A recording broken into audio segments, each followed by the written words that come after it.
Nina Turner from Disney. I'm doing I'm doing the generic today. So I won't be responding. So just so if you don't know, I won't be saying anything back. I'm just going to ask the questions. All right. How would you describe the story of Soul?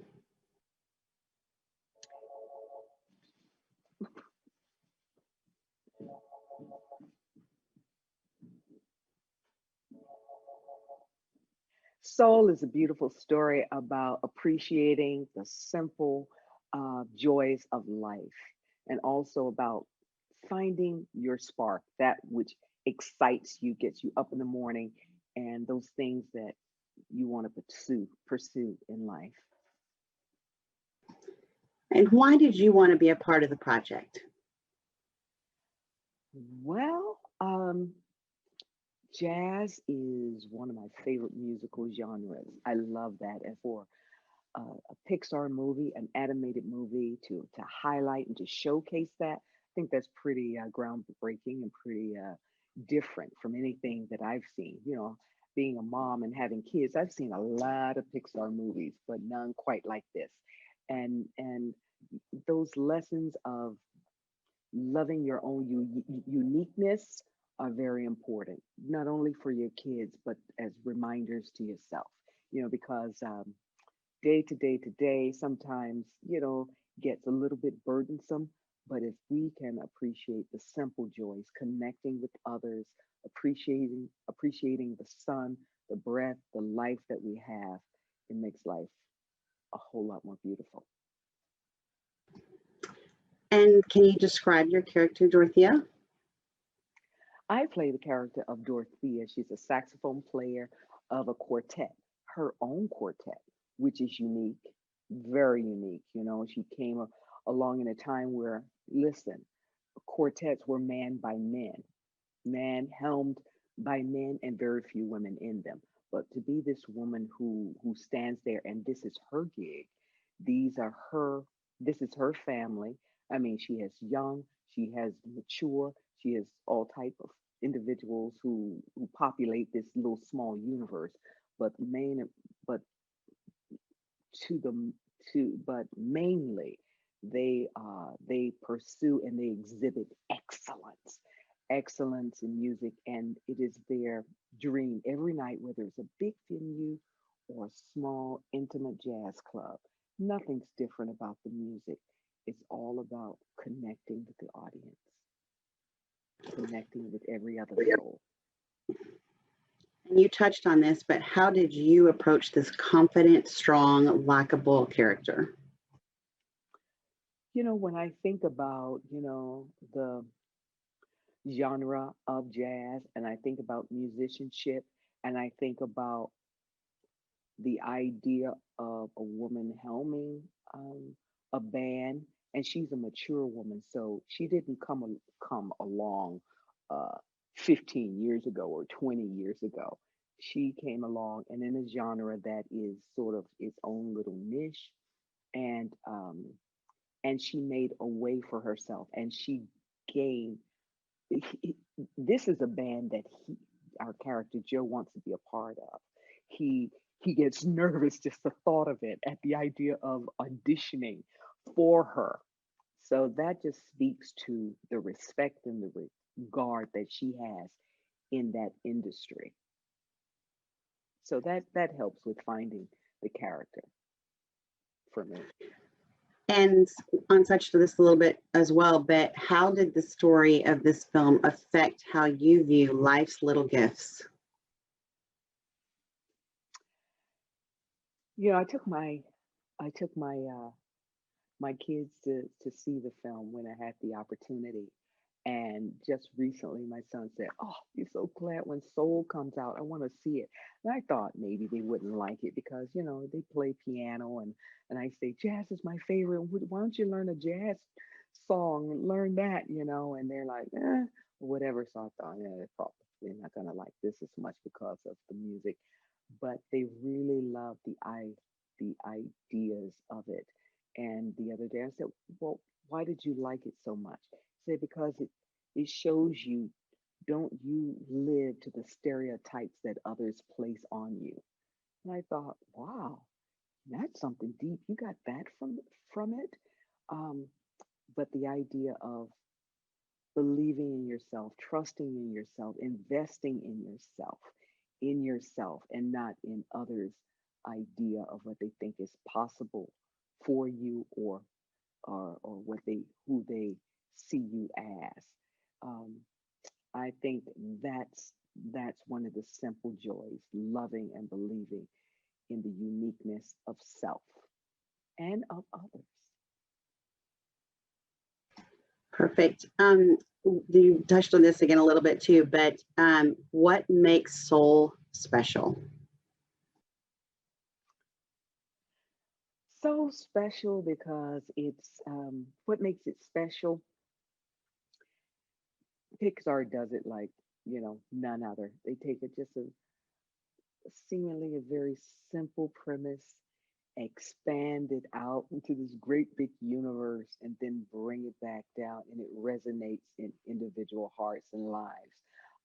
And you're moved, you're warm, you get something, you're reminded. It's as if those lessons that mothers and fathers and grandmothers and grandfathers tried to teach us, to love ourselves, to love our neighbor. Anything is possible. You can do it. Get back up again. Stay focused. All those wonderful, lessons that we eschew, and then somehow they got in there. They got in there. Um, so this one is just about just loving you, being you, and you know, don't take for granted a warm breeze on your face. Don't take for granted the big things and opportunities or the small things. The whole of life is made up of the both. Perfect. Thank you so much. Thank you.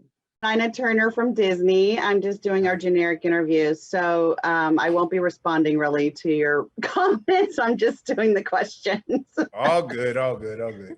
Okay. How would you describe the story of Soul? The story of Soul at its heart is, it answers the question or poses the question, what makes you you? However, between Joe Gardner and 22, I almost feel like Soul could be the updated version of the Wizard of Oz, because Joe Gardner is a person that had a spark and had a flame, and somehow his passion turned into a job, and it turned burdensome, and it wasn't happiness for him. And in Tina Fey's character, 22, um, it's kind of, she's intellectual, but she uses her cynicism and sarcasm as a mechanism of defense so that she doesn't have to feel and pursue her passion because she doesn't want to be disappointed. And add to that it's happening in 2020 for a lot of us going through that same thing. This film couldn't have come at a better time. So I guess on the surface, you could say, what happens to a dream deferred? Like, is it too late to get that joy back, to get that spark back? And the answer is absolutely no. It's not too late. I think a lot of us quarantining um, have rediscovered our passions, rediscovered the joys of reading books, rediscovered learning new languages, rediscovered different ways to cook food, anything that requires creativity. Because at the end of the day, like, creativity is what's going to keep us all alive. Because if not, we'll just be factory machines. Yeah. Why did you want to take part in this project? Well, when it was first pitched to me, Pete Docter and Kim Powers pitched this to me. I thought they were just asking me my opinion on like music placement, or I thought maybe possibility they want me to score this thing, or maybe I could be the drummer in the orchestra, that sort of thing. And then at the end, the cherry on top was like, no, you're the character Curley. And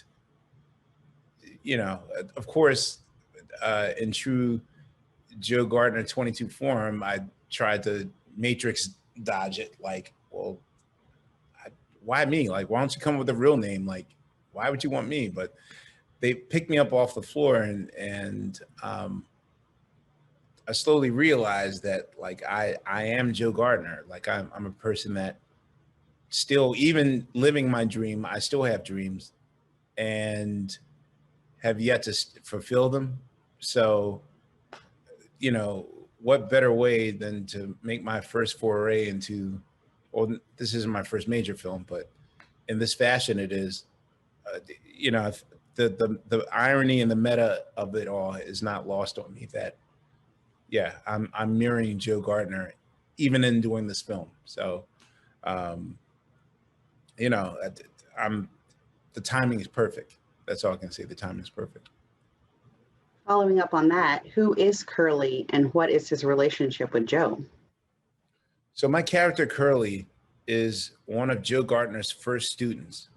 The first year that Joe Gardner teaches, Curley is the kind of the prize student that sort of takes to the passion that Joe sparks in him. Joe has an immense gift of inspiring other people and rarely using that inspiration for himself. So as an adult, Curley randomly sees his teacher and offers him a chance to pay it forward. And, you know, Curley's now a respected jazz musician, and there's an opportunity for his eighth grade teacher, Mr. Gardner, to be part of this jazz quartet. And Curley's just paying it forward because Joe took a chance on him when he was just a 12-year-older. So that's the role I play. How did you contribute your encyclopedic knowledge of music in helping filmmakers find background music for Dez's barbershop and Libby's tailor shop? You know, they just simply introduced every character that was on frame and said, okay, what do you think he would listen to? And like, if there is such a thing as music forensics in Hollywood, I want to be that guy. So, and the fact that they paid such close attention to detail even makes it more perfect. Because I was saying, like, okay, well, what year is this? Okay, and what time is it? May or da da da? Okay, so May of 1990, da da da da. This particular person would be listening to da da da da. But if you're going into a barber shop, chances are the barber wants to listen to music from this period of his life because he was not, like, I was writing in my head character dissertations of like extras, like the person that sweeps the floor of the barbershop room. So that's all I do. Like, I making playlist on my Spotify is kind of like my New York Times crossword puzzle. So usually like once a week I challenge myself to make playlists specifically for one person, and I do the same thing for my DJ set. So that's all I did. I just they told me who the characters were, and I asked every question under the sun about that character and figured out this is what they would listen to. Great. Soul celebrates jazz music and may even introduce it to new generations. What Yes. does that mean to you personally? You know, there's in my first memoir, in my book, I explained that my introduction to jazz was more, I joked that it was punishment because, you know, every parent thinks that their music is more important than whatever music that their teenage kid is latching onto. So it's like for every hour of Public Enemy I ever listened to, my dad was like, okay, you're going to listen to 3 hours of John Coltrane, whether you like it or not. And, you know, I also lived in a hashtag don't touch my stereo household. So, you know, as much as I would like to take credit for being a musical savant, whatever, the truth is that I grew up in a household with three very distinct record collectors that forbade me to touch the stereo. So it's like in some weird Stockholm syndrome way, I I was forced to listen to their music until it became my music. So I'm very happy that jazz is here. But, you know, again, I think jazz is just a metaphor for creativity, because at the end of the day, if there's something creative in you, you're going to see it. They use jazz here as the example, but it can be anything that's creative. Who do you think will enjoy this movie and why? I, you know, as much as I wanted to scream from the mountaintops on social media that this will be the very first Pixar film that will lean more to adults than kids, I kind of wanted people to make that discovery on their own, because even when I saw my first screening of it with the adults that I saw it with, I didn't let them know that, no, it's not your kids that are going to love this. It's you that's going to need this. And sure enough, like, all of them were kind of wiping their eyes at the end of the film, saying like, wow, I really didn't know I needed this, you know? And that's the thing, like, you know, this film is, I feel this is really for adults that need to go back to that space where they were when they were 8 years old and they dreamt of being a piano player, dreamt of being an opera singer, dreamt of being an actor, dreamt of being a pilot or a nurse or a doctor. Like, anyone that had that dream, this is for them to return to that place. All right, thank you so much. I appreciate it. Thank you. Bye. Thank you, Nina.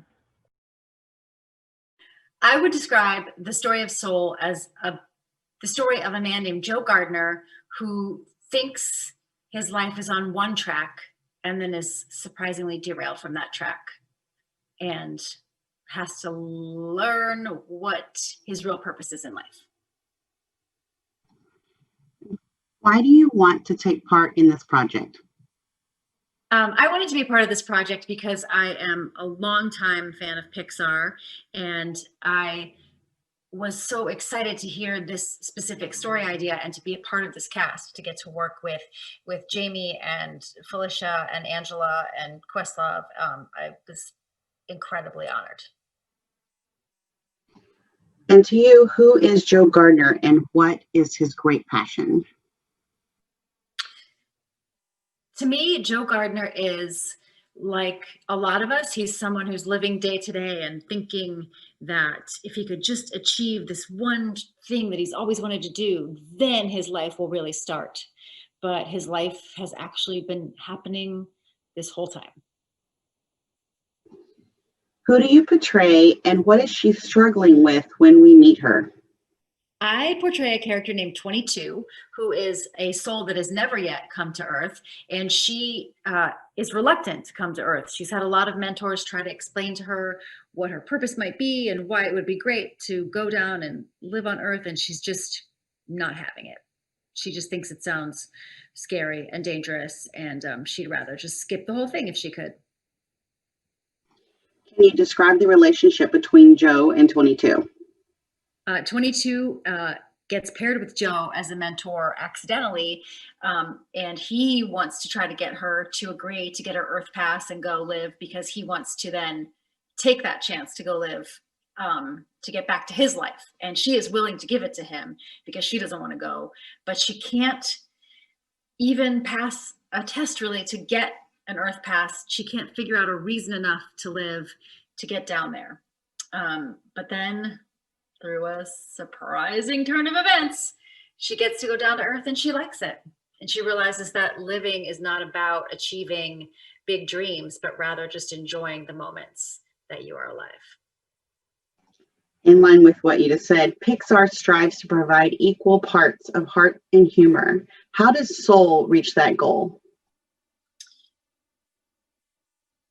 Pixar always strives to ask big questions and to reach into big topics in their films, and in a way that most people who make family films don't. And with this story, we're able to explore the idea of personality and spirit and purpose in life, but still through the eyes of very relatable characters and funny characters and really sort of bizarro environments that are hysterically funny, things that you recognize as very, very real and relatable from Earth, and things that you've never seen before.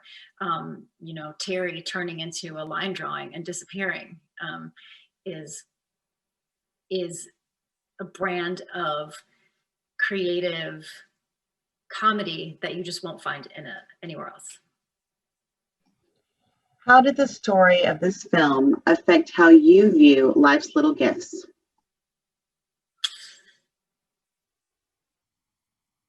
Joe's journey in this film, for me, was a real reminder that your life is taking place every day. It's not something that you're going to get to once you're finally ready, or once you finally get some external confirmation that you've made it.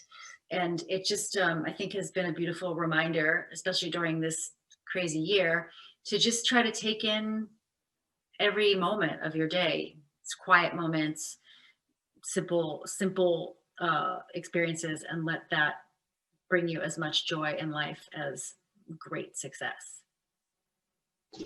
You touched on this a little bit, but can you speak to the unexpected timeliness of this story message?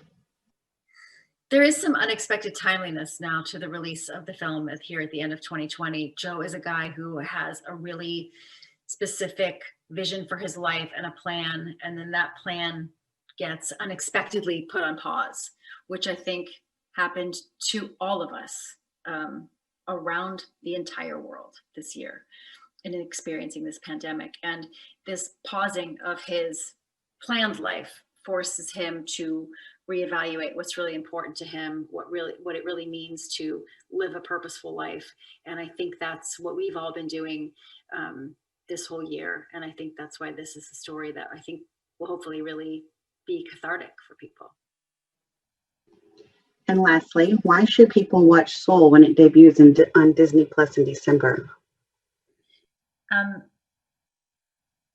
People should watch Soul on Christmas Day because I think it's a perfect movie to remind us of how lucky we are to be alive, how beautiful life is. It's a time when we're all together, and we may not all be physically together in the way we're used to this year. And I think it'll be a great way to connect with family, to have this shared experience of this movie.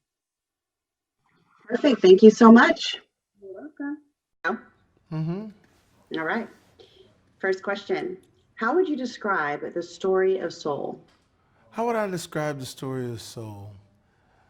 The story of Soul is a animated journey of Joe Gardner, who is a ex-jazz musician who is turned to a high school music teacher whose dream is still burning, his passion is still burning, that one day he'll have that opportunity to become an incredible jazz musician. When he gets that opportunity, things go a little awry. And in Pixar and Disney fashion, we go on a journey of finding out where souls come from. And if you think about it, soul is in everything of our life. Who's your soulmate? Soul food, Soul Train. But this is that wonderful journey of finding out the origin of soul. Great, thanks. Why did you want to take part in this project? I wanted to take part in this project because my daughter, who's 12 now, but 10 at the time, was like, Dad, you're going to be a Pixar film? I was like, yeah. You finally made it. You're finally famous. I was like, wait a minute, what about all the other stuff I've done? She said, nah, this is it. And she's right, because being in a Disney Pixar film is something that, as an actor, you just like, wow, man, I hope I get my opportunity to be in something like that and be in something that is absolutely great. And also an added tidbit which is really fantastic, is that to be the first African American lead in a Pixar film, I mean, that's really high grass. That's a high mark, and so that among a lot of other artistic, beautiful things is why I wanted to be a part of this film. Thank you. Now, you might have touched on some of this, so you'll see a little bit of repetition, but just to focus on this one thing. Who is Joe Gardner and what is his great passion? Joe Gardner is a jazz musician in New York City whose, passion runs high when it comes to his music, but he is a teacher, an educator, and he has a music school, and he's teaching kids the power of music and the importance of jazz music. And while doing that, he's still pursuing his passion. And then when he finally gets an opportunity to capitalize on his artistic wares, something magical happens. And how do you personally relate to Joe? How do I personally relate to Joe? How do I personally relate to Joe Gardner? I am a dreamer. I constantly dream. I love daydreaming about what I can still become. And even though I've had some success in this business that we're in, I'm still an artist. I still dream about finding that next song, finding that next joke, finding that next movie or TV opportunity to wow and impress, whether it be fans or my peers.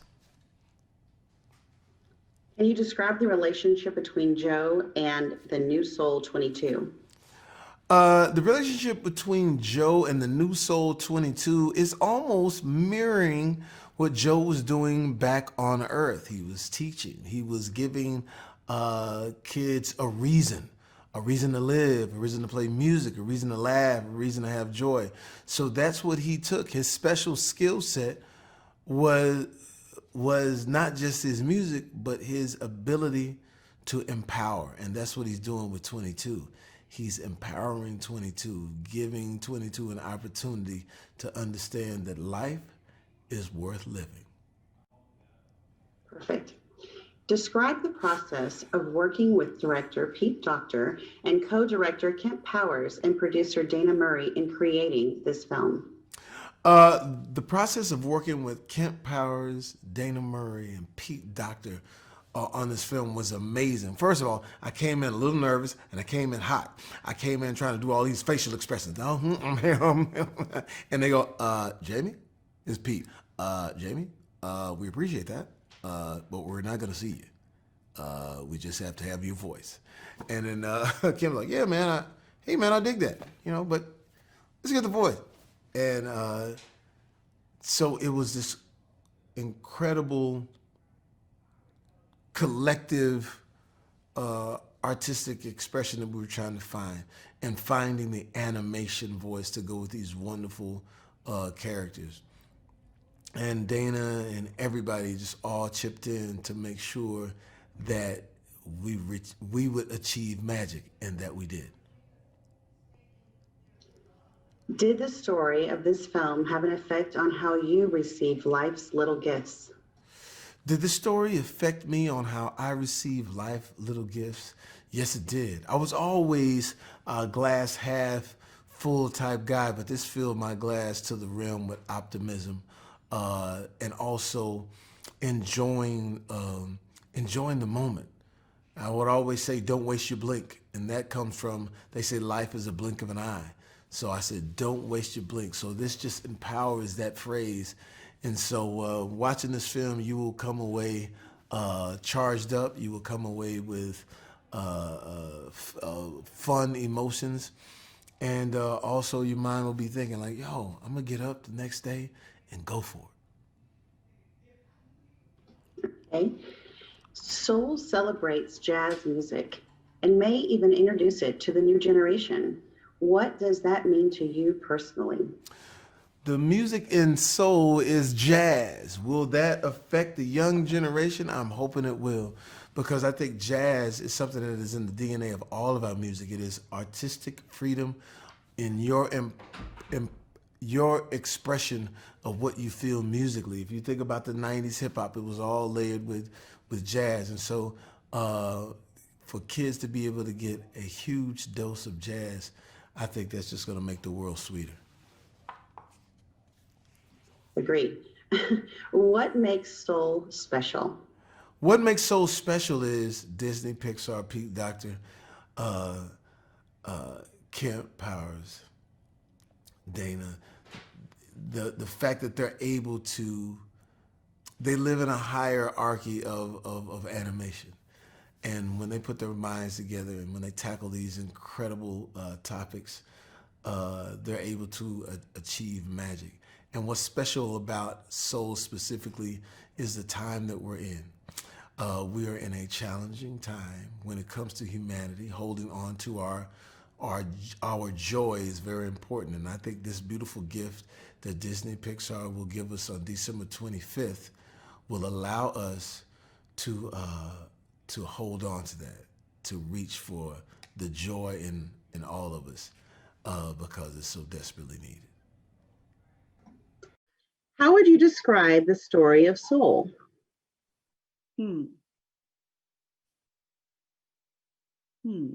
Soul is a story of a man's journey to discovering his purpose and what happens along the way. Why did you want to take part in this project? I wanted to take part in this project because it's a Pixar animated feature, and I knew it would be good. Describe your character, Libba. Libba Gardner is Joe Gardner's mother. She is a woman, an enterprising woman who owns her own dress shop, where she makes lovely clothing with other women who work for her. She's a loving mother, and she's very concerned about her son because he doesn't seem to have found his foothold in life yet. And she is encouraging him to take a job, a newly offered job, so that he will have financial security and live a good life. But what she doesn't understand is that that's not really what will make him happy. I think you pretty much covered this next one, but if you want to put anything else into it, it's just describe Liva's relationship with her son, Joe. Okay, Libba Gardner loves her son, Joe Gardner, very much. He's her only child.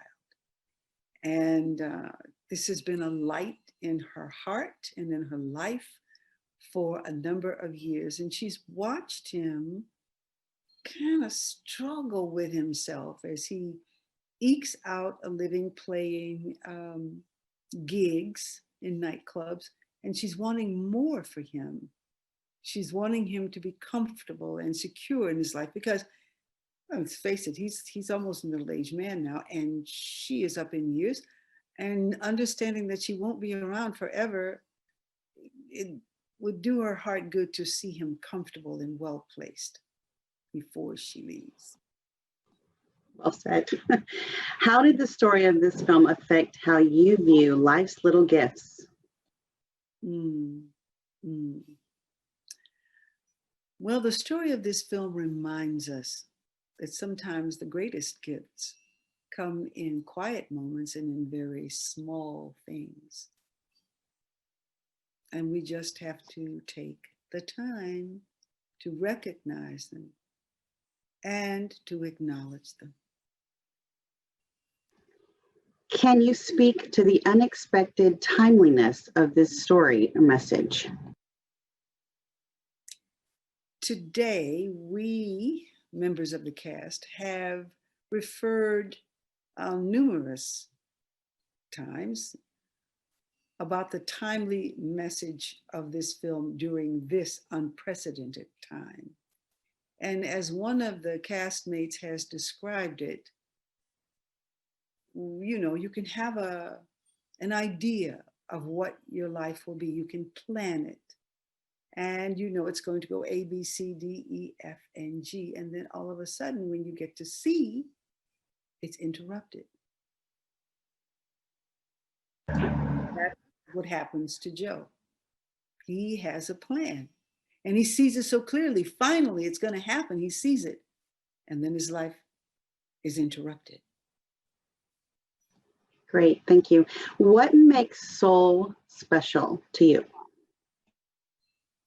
Soul is special to me because there's a very personal aspect of this film for me, and it has to do with artists being told by people with good intentions, that's very nice that you can do that, but you have to have something to fall back on. Now, you really need to think about your financial security.